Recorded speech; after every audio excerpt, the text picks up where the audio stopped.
is a Fox News special report. Good afternoon. I'm Caroline Shively in Washington. President Donald Trump set to make a major announcement about private sector investment in artificial intelligence. Let's listen in. Really ever seen before, and they're very happy with the fact that I won the race and that they feel confident in their investments, and it's big money and high quality people. So my first day back from having a nice life, it's my honor to welcome three of the world's leading technology CEOs. And in the case of Larry Ellison, it's well beyond technology. He's sort of CEO of everything. He's an amazing man, an amazing business person. But to announce the largest AI infrastructure project by far in history, and it's all taking place right here in America. As you know, there's great competition for AI and other things, and they're coming in at the highest level. We're joined by Oracle Executive Chairman Larry Ellison, SoftBank CEO, my friend Masa Yoshi-san, and CEO of OpenAI, and I would say the by far the leading expert based on everything I read, Sam Altman. So that's great that you're coming in together. That's a massive group of talent and money. Together, these world-leading technology giants are announcing the formation of Stargate. So put that name down in your books, because I think you're going to hear a lot about it in the future. A new American company that will invest $500 billion at least in AI infrastructure in the United States, and very, very quickly, moving very rapidly, creating over 100,000 American jobs almost immediately. This monumental undertaking is a resounding declaration of confidence in America's potential under a new president. Let me be a new president. I didn't say it, they did. So I appreciate that, fellas. But it'll ensure the future of technology. What we want to do is we want to keep it in this country. China is a competitor and others are competitors. We want it to be in this country, and we're making it available. I'm going to help a lot through emergency declarations, because we have an emergency. We have to get this stuff built. So they have to produce a lot of electricity, and we'll make it possible for them to get that production done very easily at their own plants if they want, where they'll build at the plant, the AI plant, they'll build energy generation, and that will be incredible. But it's technology and artificial intelligence, all made in the USA. Beginning immediately, Stargate will be building the physical and virtual infrastructure to power the next generation of advancements in AI, and this will include the construction of colossal data centers, very, very massive structures. I was in the real estate business. These buildings, these are big, beautiful buildings. They're going to employ a lot of people. And physical campuses and locations currently being scouted nationwide. They're making their choices of locations. I think they have their choice. I'd like to ask Larry, Sam, and Masa to say a few words and just talk about a little bit about what they're doing, and if you have any questions, and then we'll go into a couple of other subjects also. But this is, to me, a very big thing. $500 billion Stargate project. I think it's going to be something that's very special. It'll lead to something that could be the biggest of all. So, Larry, maybe we'll start with you, and we'll go down the line. Thank you. Okay. Thank you, Mr. President. Thank you, Mr. President. We certainly couldn't do this without you. It would simply be impossible. AI holds incredible promise for all of us, for every American. We've actually been working with OpenAI for a while and with Masa for a while. The data centers are actually under construction. The first of them are under construction in Texas. Each building's 500,000 square feet. There are 10 buildings currently being built, but that will expand to 20, and other locations beyond the Abilene location, which is our first location. The kind of applications that we're building, to give you an idea, maybe the most charismatic and the one that I think touches us all is electronic health records not just maintaining electronic health records, but by looking at electronic health records, understanding the condition of doctors, better understanding the condition of their patients, and being able to provide healthcare plans that are much better than they otherwise would be. A doctor in Indian River Reservation would be able to see how a doctor at Memorial Sloan Kettering would treat the patient, or a doctor at Stanford would treat the patient. We actually provide all of that information, all of that guidance to the doctors who are treating cancer patients or patients with any other kind of disease, made possible by AI. I'm not going to take a lot of time. I'm going to pass it to Masa, but this is a very exciting program for Oracle to be a part of. Thank you.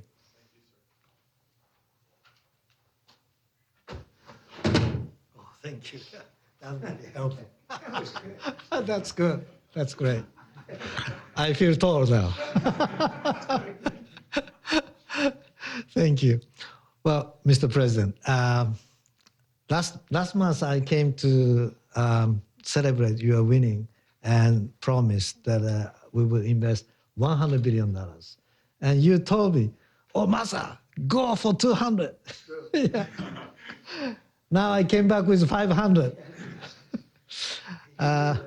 Because this is the, as you said yesterday, this is the beginning of golden age of America. This is one great example, I think, right? We wouldn't have decided to do this. I think so. This is the beginning of golden age. We wouldn't have decided unless you won. And yesterday we agreed, we signed to make this happen. That's great. Because of this day. Very nice. So we would make this happen. We would immediately start deploying $100 billion with a goal of making $500 billion within next 4 years, within your term, right? Because of your success. So we are very, very excited to do this. And our partner is, of course, SoftBank, OpenAI, Oracle, and additionally investing partner with MGX. On top of that, we have the technology partner, NVIDIA, and of course, Microsoft has been very, very supportive to SAM and continue to support all our success. This is not just for business. As Larry said, this will help people's life. This will help solving many, many issues, difficult things that otherwise we could not have solved. With the power of AI, I think AGI is coming very, very soon. And after that, that's not the goal. After that, artificial super intelligence will come to solve the issues that mankind would never, ever have thought that we could solve. Well, this is the beginning of our golden age. Thank you very much. Thank you very much. Fantastic. Sam. I don't have too much to add, but I did want to say I'm thrilled we get to do this in the United States of America. I think this will be the most important project of this era. And as Masa said, for AGI to get built here, to create hundreds of thousands of jobs, to create a new industry centered here. We wouldn't be able to do this without you, Mr. President, and I'm thrilled that we get to. I think it'll be an exciting project. I think we'll be able to do all of the wonderful things that these guys talked about. But the fact that we get to do this in the United States is, I think, wonderful. So thank you very much. Could you just say one word?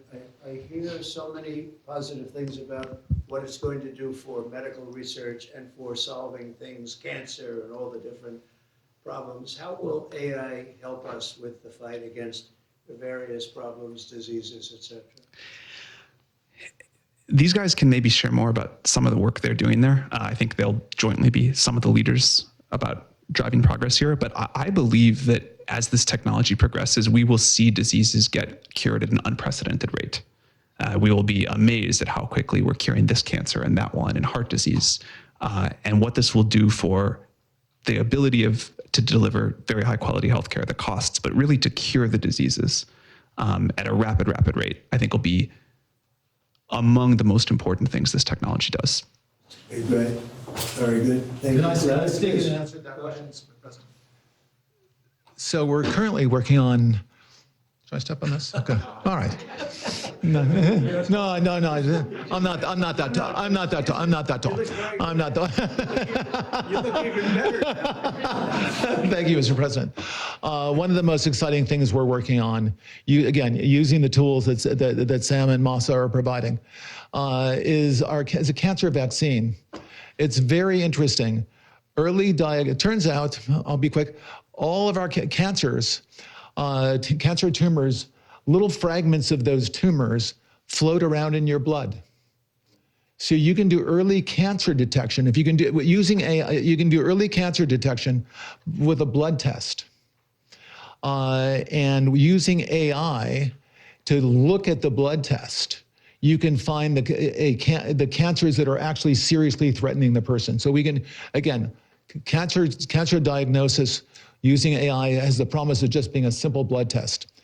Then beyond that, once we gene sequence that cancer tumor, you can then vaccinate the person, design a vaccine for every individual person to vaccinate them against that cancer. And you can make that vaccine, that mRNA vaccine, you can make that robotically, again, using AI in about 48 hours. So imagine early cancer detection, the development of a cancer vaccine for your particular cancer aimed at you, and have that vaccine available in 48 hours. This is the promise of AI and the promise of the future. Great, thanks. Thank you, sir. President, we have a couple questions. Yeah, just 1 second, we'll finish up. But these are highly respected guys. I was shocked with Larry because I don't even think Larry does this stuff. You did a very good job for a guy that doesn't do it much, right? But he's so respected, and the group, and it's really an honor. But for Larry to be here and do this is very unusual because he doesn't do this stuff. He doesn't need it. He does, and you don't need it, do you? Huh? You don't need it. But I think it's an honor to the country. It's a great honor that this group, these are the top people, that they're going to do it, and they're going to do it here, and we're going to make it as easy as it can be. A $500 million Stargate project comes in addition to a separate pledge between $100 and $200 billion from, as we know, from Masa that we talked about before. Also $20 billion from DMAC, which was great. And we have many others that are coming. Some I just announce it. It's easier, but with some, I know them, and they're so highly respected, I'd rather do it this way. Many would like to do it this way, but we're letting the world know what's happening. This is money that normally would have gone to China or other countries, but in particular China. In total, before the end of my first full business day in Washington in the White House, we've already secured nearly $3 trillion of new investments in the United States, and probably that's going to be 6 or 7 by the end of the week. Tremendous amounts of money are coming in for many things other than even AI. AI seems to be very hot. It seems to be the thing that a lot of smart people are looking at very strongly. And our country will be prospering like never before. I think that's true. And it's going to be the golden age of America. As I say, yesterday we had the most ambitious, action-oriented day of any administration in history. No, there's never been a first day like yesterday, as you know. I signed a sweeping slate of executive orders to stop the invasion of our borders. I launched a government-wide effort to defeat inflation and bring down the cost of daily life and bring down the cost of energy, magnificently bring it down. And when energy comes down, Larry, I'd say generally speaking, when energy comes down, everything else comes down. The prices of food and the prices of everything else come down. Energy is that's the big baby. And we declared a national energy emergency to drill, baby, drill, our term that we use. We're going to drill, baby, drill like never before. We ended destructive DEI mandates across the federal government and returned our country to a merit-based system and a common sense system. As you know, the Supreme Court gave us a decision on merit, where things in this country can be based on merit now instead of a lot of different rules, regulations, and things that really put our country at a big disadvantage. We permanently stopped government censorship and restored free speech. That was signed yesterday. We renamed the Gulf of Mexico the Gulf of America. Sounds so beautiful, the Gulf of America, and returned the name of a great president, William McKinley, to Mount McKinley. They took off the name. And he was actually a great president. He was a very, very successful businessman. He ran for governor of Ohio. He won and did a great job as governor, ran for president, and he won. He was assassinated, ultimately, in his second term, unfortunately. But he was the tariff king, and I don't think he was as bad as I am. I think I believe in him even more than him, but he believed in him very strongly. And he raised massive amounts of money. Our country was at its richest from 1870 to 1913. We had the most. That was when we were the richest, relatively speaking. We were the richest during that period of time. That was tariffs from other countries. And our administration's moving with unprecedented urgency and speed to confront every single crisis facing us, and we'll get the job done. And again, I want to thank Sam and Masa and Larry for being here. It's an honor to have them. And we'll take a few questions if you want. Some of the executive orders, you would agree that it's never acceptable to assault a police officer. Sure. Right? So then if I can, among those you pardoned, DJ Rodriguez, he drove a stun gun into the neck of a DC police officer who was abducted by the mob that day. He later confessed on video to the FBI and pleaded guilty for his crimes. Why does he deserve a pardon? Well, I don't know. Was it a pardon? Because we're looking at commutes and we're looking at pardons. Okay, well, we'll take a look at everything. But I can say this. Murderers today are not even charged. You have murderers that aren't charged all over.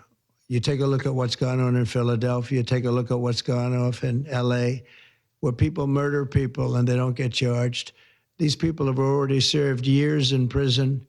And they've served them viciously. It's a disgusting prison. It's been horrible. It's inhumane. It's been a terrible, terrible thing. I also say this: you go to Portland, where they wrapped police officers, shot police officers. Nothing happened to anybody. You go to Seattle, where they took over a big chunk of the city, and people died. Portland, a lot of people died. Wait a minute.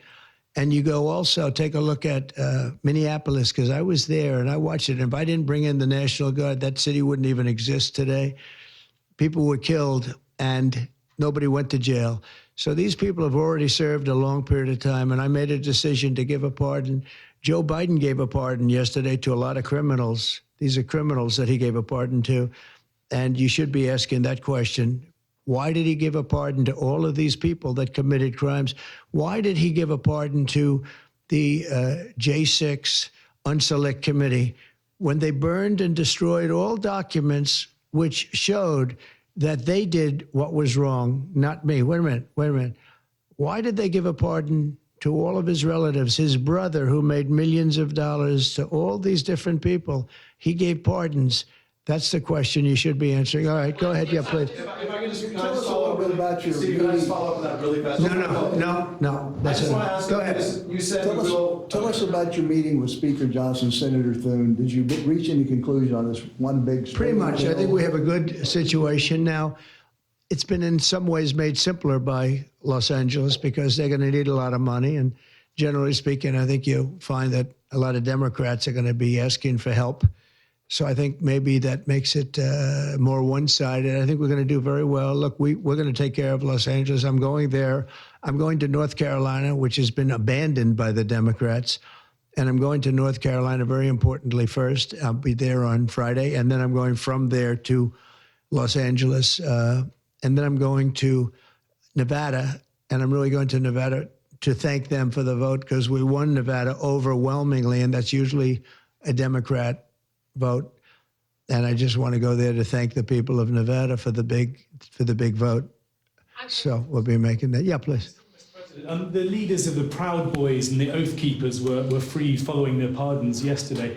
At the time back in 2021, you urged them to stand back and stand by. Is there now a place for them in the political conversation? Well, we have to see. They've been given a pardon. I thought their sentences were ridiculous and excessive. One of the guys took down a flag that was an anti-American flag. And he was given years in jail. I don't know the exact number, but he was given many years in jail. I thought it was very excessive. And at least the cases that we looked at, these were people that actually love our country. So we thought a pardon would be appropriate, yeah. Mr. President, is it also true in your conversations with Republicans today that you asked them to consider recess appointments for cabinet officials? I think, yeah, if it's needed. I don't think it's going to be needed. Marco, as you know, got passed overwhelmingly with 99-0, which is pretty amazing. Marco's going to do a great job, Secretary of State, but he just got, I guess he was the first one and just got approved.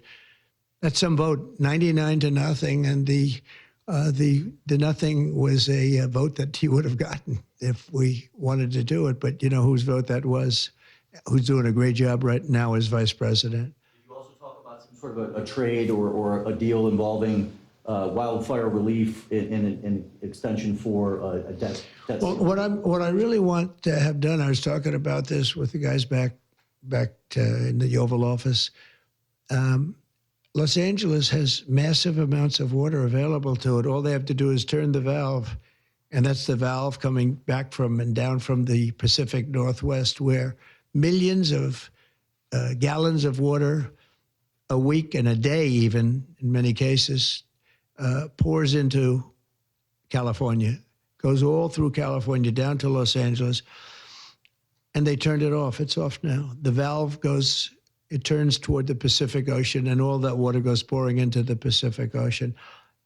If they did what I told them to do, they wouldn't do it because politically they didn't think it was good. I think it's great politically. I think they're dead politically. What they've done, they've destroyed the city. What they've done to that city is unbelievable. The sprinklers, their sprinklers in there like these right here that you see, none of them had any water in them. They didn't have any water. The fire hydrants, 40% of them had no water. The brush was just dry. Everything was dry. The sprinklers on the lawn weren't allowed to even be used. So, you know, everything was dry, and it was an inferno. They created an inferno. So we're demanding that they turn the valve back toward Los Angeles right now. It's not even believable that they haven't done it. Just so you know, they have a valve, and it turns like, think of a sink, but multiply it times many thousands of times the size of it. It's massive. And you turn it back toward Los Angeles. Why aren't they doing it? They either have a death wish, they're stupid, or there's something else going on that we don't understand. But we want the water that they're throwing away to be used for California. And that includes the farmers of California. You know, when you drive up north, you see all of the land. I couldn't believe it. I was with Devin Nunes when he was a congressman and some other congressmen from the area, and we're driving up and we're on the highway, and I keep looking at these farms, and the land is bone dry, and then you'd see an acre, about an acre or 2 acres, with the most beautiful green plants growing in it, the most beautiful it's rich stuff. And you look at the soil, and it's so rich. That soil is almost the equivalent to like Iowa soil. It's phenomenal. It's got no water. But the reason it has no water, I said, do you have a drought? No. I said, what do you mean you don't have a drought? Look at the thing. It's dry as a bone. The reason you have like an acre is because they say you can farm 1 acre, but no more, because they didn't want to waste water. But they throw the water into the Pacific Ocean. These people are crazy. So we're going to be issuing an executive order demanding that they immediately let that water come down through California. Farmers, even people living in Beverly Hills. Now, those people have been a lot of them are wiped out. Believe it or not, you know, they were having restrictions, Larry, you know about this. They wanted to restrict you to 38 gallons of water a day. That sounds like a lot, but it's not. When you're a rich person and you like to take a shower, 38 gallons doesn't last very long. And they have all this water, and it's really good water.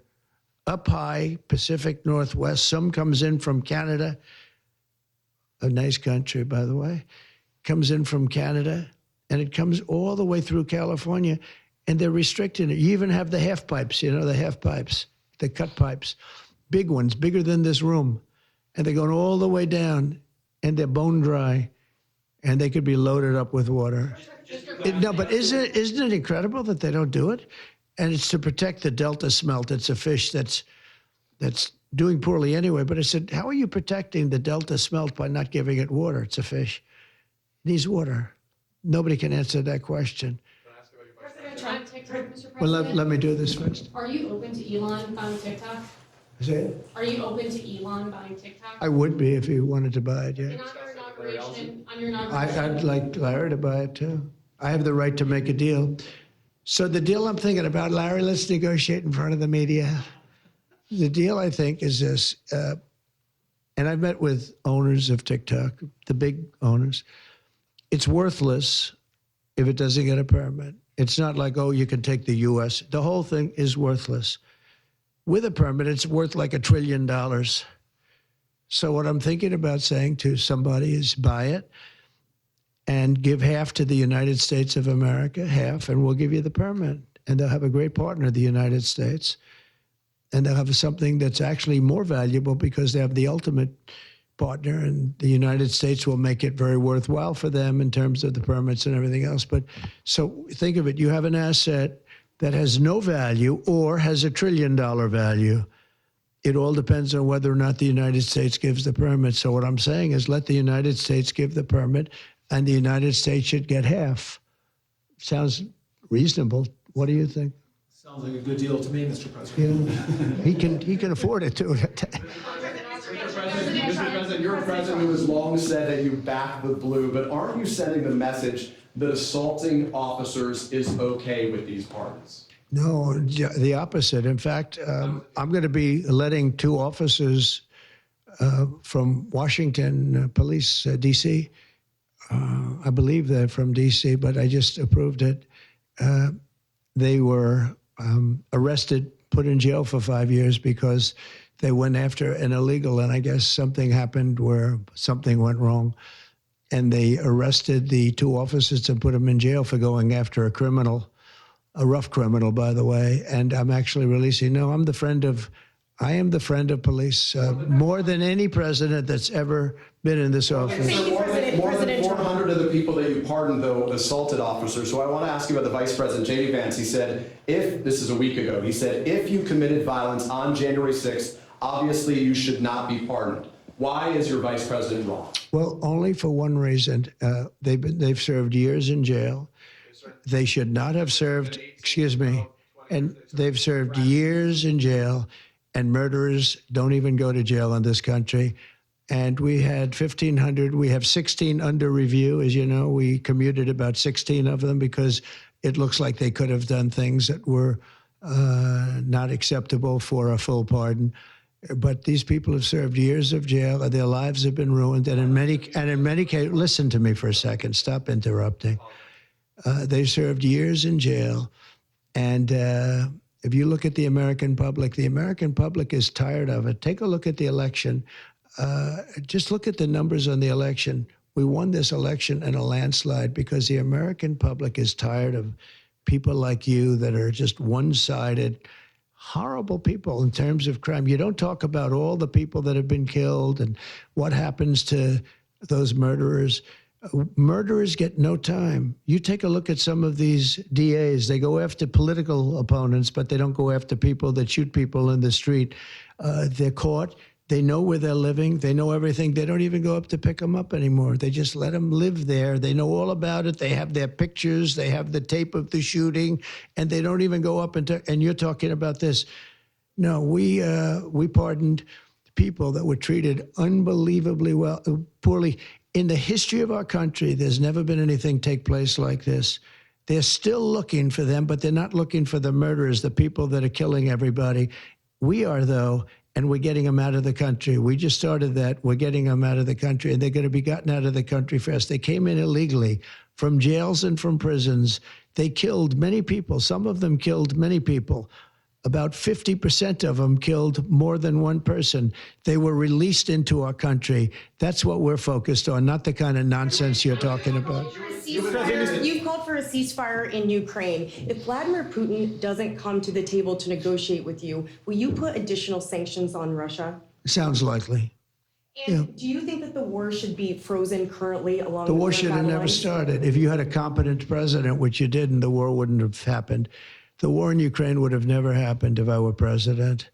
But that couldn't happen because the election was rigged. Yeah, go ahead. Mr. President, there's been some debate within your orbit over whether or not to keep or eliminate H-1B visas. What's your position on that? Do you want to keep H-1Bs or do you want to get rid of them? I like both sides of the argument, but I also like very competent people coming into our country, even if that involves them training and helping other people that may not have the qualifications they do. But I don't want to stop. And I'm not just talking about engineers. I'm talking about people at all levels. We want competent people coming into our country. And HB1, I know the program very well. I use the program.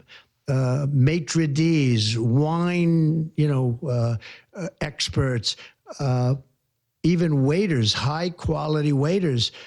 You got to get the best people. Now, then you go into people like Larry, and he needs engineers, and Massa needs, and this gentleman needs engineers like nobody's ever needed engineers, right? So we have to have the quality people coming in. Now, by doing that, we're expanding businesses, and that takes care of everybody. So I'm sort of on both sides of the argument, but what I really do feel is that we have to let really competent people, great people come into our country, and we do that through the H-1 program. Mr. President, are you looking to impose tariffs on Canada and Mexico in an effort to force negotiations sooner on USMCA? No, it's really not on USMCA. It has nothing to do with that.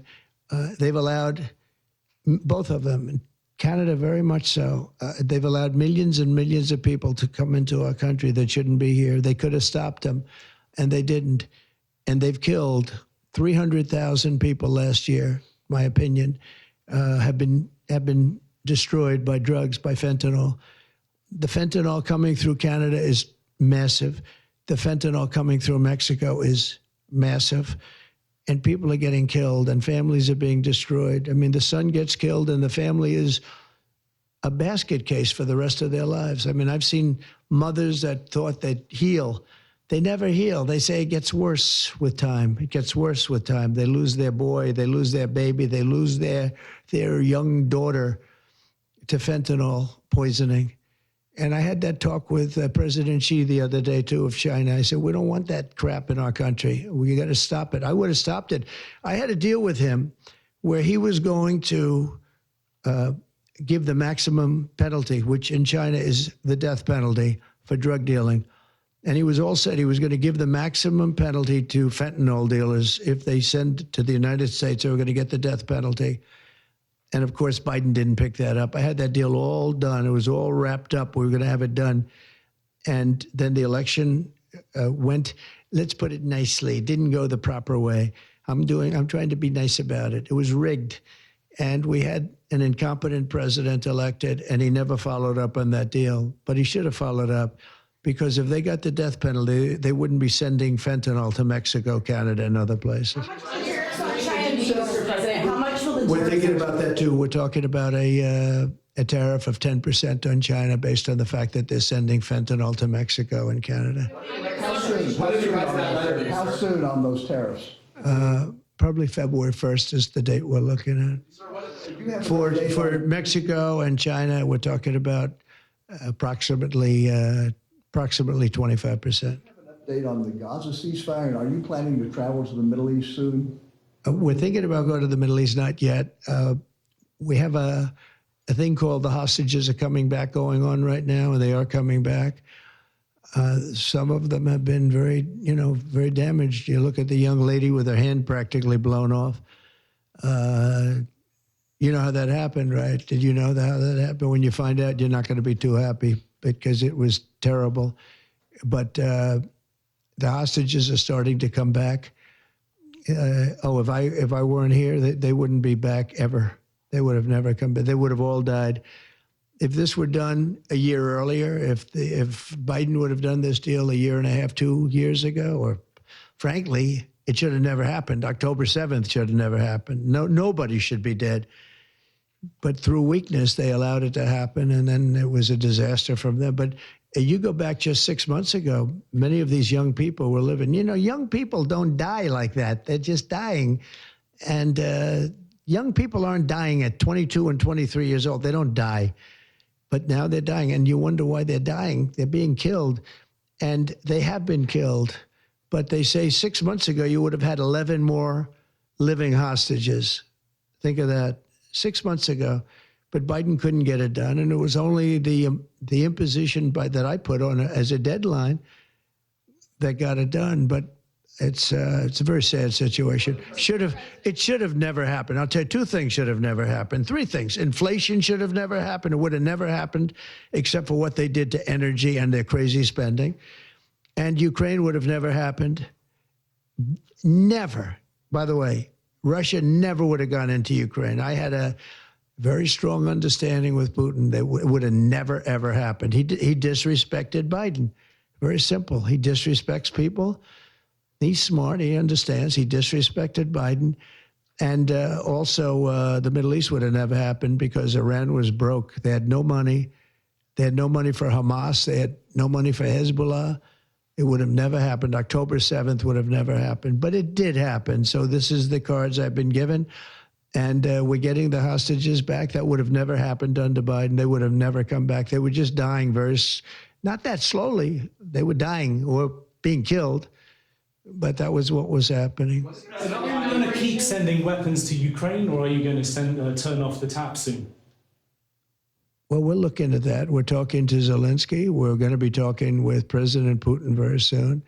And we'll see how it all happens. We're going to look at it very soon. One thing I do feel, the European Union should be paying a lot more than they're paying because under Biden, I mean, we're in there for $200 billion more. Now, it affects them more than it affects us. We have an ocean in between, right? Little thing called an ocean. The European Union should equalize. We're in there for $200 billion more than the European Union. I mean, what are we, stupid? I guess the answer is yes, because they must think so. But the European Union takes advantage of us tremendously on trade. And they now take advantage of, and always have. If I didn't get involved years ago, my first term, one of the first things I noticed was that they're not paying enough. They're not paying. And a lot of those countries weren't even paying, the NATO countries. They weren't paying. Only 7 out of 28 were paying. We were one of them. And Poland was one. And they had a few of them that were paying, and some were paying very proudly. Usually the closer to the borderline of Russia they were, the faster they paid, okay? The ones that were further away tended not to pay so fast. And one thing on that, I think they should lift their number not to 2%, but to 5%. NATO should be at 5%, not at 2%. 2% is ridiculous, yeah. The U.S. President Xi, in your conversation about Ukraine, you asked him to get involved in helping settle that. Can you tell us about that? I did, yeah. I said, you ought to get it settled because he's not done very much on that. He's got a lot of power, like we have a lot of power. I said, you ought to get it settled. We did discuss it, yeah. Mr. President, you launched your crypto coin the other day. Do you intend to continue selling products that benefit yourself personally while you're president? Well, I don't know if it benefited. I don't know where it is. I don't know much about it other than I launched it. I heard it was very successful. I haven't checked it. Where is it today? You made a lot of money, sir. How much? Several $billion, it seems like, in the last several days. Several billion? That's peanuts for these guys. So you talked about the letter from President Biden. Can you give us some sense, broadly speaking? Yeah, he wrote me a nice letter. I mean, I did open it last night. And I didn't know. Peter said, did you get the letter? I said, wait a minute, let's see the letter. It's sort of a tradition. You put it in the drawer, especially of the beautiful Resolute desk, right? And I opened the drawer, and there it was. It said to number 47. And it was a very nice letter. I mean, I could show it because I think it was a nice letter. Maybe I will. I think What did you say in terms of just basically it was a little bit of an inspirational type letter, you know. Enjoy it, do a good job. Important, very important, how important the job is. But I think it was a nice letter. I think I should let people see it because it was a positive for him in writing it. I appreciated the letter. President, were security concerns at all a factor when deciding to move your inauguration indoors? No, not at all. No, not at all. It was just cold. Look, if we would have, you know, I just went out to the helicopter, right, we said goodbye. That's a tradition. As long as before it used to be a stagecoach. and then helicopters came along. But that's been a tradition. You go out and you do that. And we stood there for 10 minutes, and I'll tell you what, people would not have been able to get through that day. That was cold. It was sort of interesting. Don't let the sun fool you. Tell me something. Sunny days can get very cold, can't they? Because that was so freezing yesterday. You couldn't have gotten through it. It would have been. And the answer is no, it wasn't security. With that being said, I thought the Capitol, the Rotunda, was beautiful.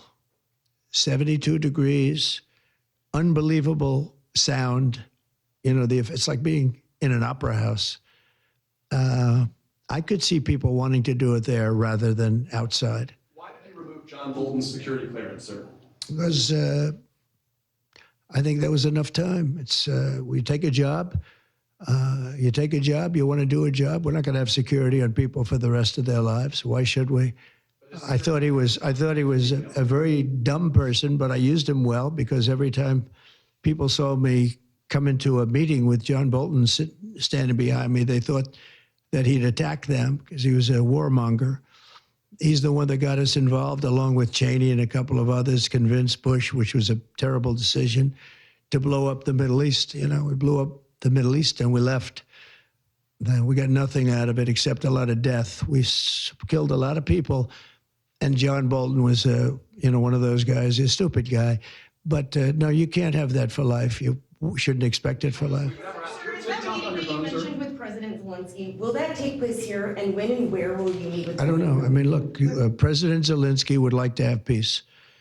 He's told me that very strongly. He'd like to have peace, but it takes two to tango. We'll see what happens. When will you meet with President Putin? Anytime they want, I'll meet. I'd like to see that end. Millions of people are being killed, and they're being killed.